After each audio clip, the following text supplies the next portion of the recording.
Pro kabaddi league season 11కు రంగం సిద్ధమైంది. October 18 నుంచి మళ్లీ కబడ్డీ కూత సందడి చేయనుంది. ఇప్పటికే ఈ సీజన్కు సంబంధించిన వేలం పూర్తయింది. స్టార్ ఆటగాళ్ల కోసం ఫ్రాంచైజీలు కోట్లు కురిపించాయి. లీగ్ చరిత్రలోనే మునుపెన్నడూ లేని విధంగా ఈసారి 8 మంది కబడ్డీ ఆటగాళ్లు కోట్లు పలికారు. 2 రోజుల పాటు సాగిన వేలంలో సచిన్ తన్వార్ అత్యధిక ధర దక్కించుకున్నాడు. ఈ వేలంలో 12 ఫ్రాంచైజీలు మొత్తం 118 మంది ఆటగాళ్లను కొనుగోలు చేశాయి. అయితే తెలుగు రాష్ట్రాలకు చెందిన కబడ్డీ ప్లేయర్లకు ఈసారి కూడా నిరాశే ఎదురైంది. ఒక్క ఆటగాడిని కూడా వేలంలో ఫ్రాంచైజీలు కొనుగోలు చేయలేదు. గతేడాది కూడా తెలుగు రాష్ట్రాల నుంచి ఒక్కరు కూడా ప్రో కబడ్డీ లీగ్లో ప్రాతినిధ్యం వహించలేదు. ప్రో కబడ్డీ టోర్నీలో హర్యానా ఆటగాళ్లదే పూర్తి ఆధిపత్యం నడుస్తోంది. ఆ రాష్ట్రం నుంచి 106 మంది ఆటగాళ్లు ఈ టోర్నీలో భాగమయ్యారు.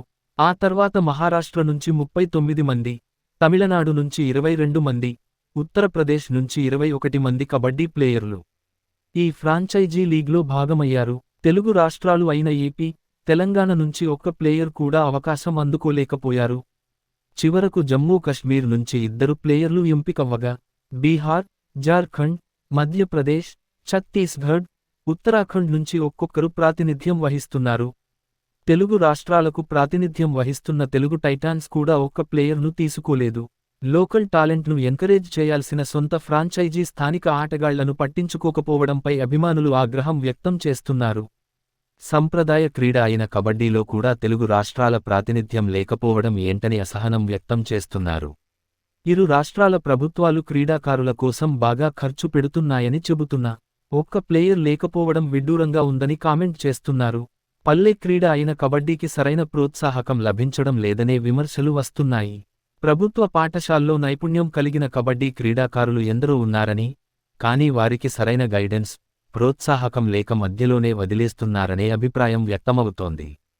స్కూల్ లెవెల్, జిల్లా, రాష్ట్ర స్థాయిలో సరైన టోర్నీలు నిర్వహించకపోవడం, కబడ్డీ అసోసియేషన్స్ అన్నీ రాజకీయాలకు కేంద్ర బిందువుగా మారడంతో నైపుణ్యం కలిగిన ఆటగాళ్లకు సరైన ప్రోత్సాహం లభించడం లేదనే వాదన వినిపిస్తోంది. కబడ్డీని కెరీర్గా ఎంచుకున్న కొంతమంది ఆటగాళ్లు కూడా ప్రభుత్వ ఉద్యోగాలు వచ్చే వరకు ఆటలో కొనసాగి తర్వాత వదిలేయడం, మరికొంతమంది ఆర్థిక సమస్యలతో తప్పుకోవడంతో తెలుగు రాష్ట్రాల నుంచి ప్రో కబడ్డీ లీగ్లో ప్రాతినిధ్యం లేకుండా పోయిందనే అభిప్రాయం వ్యక్తమవుతోంది.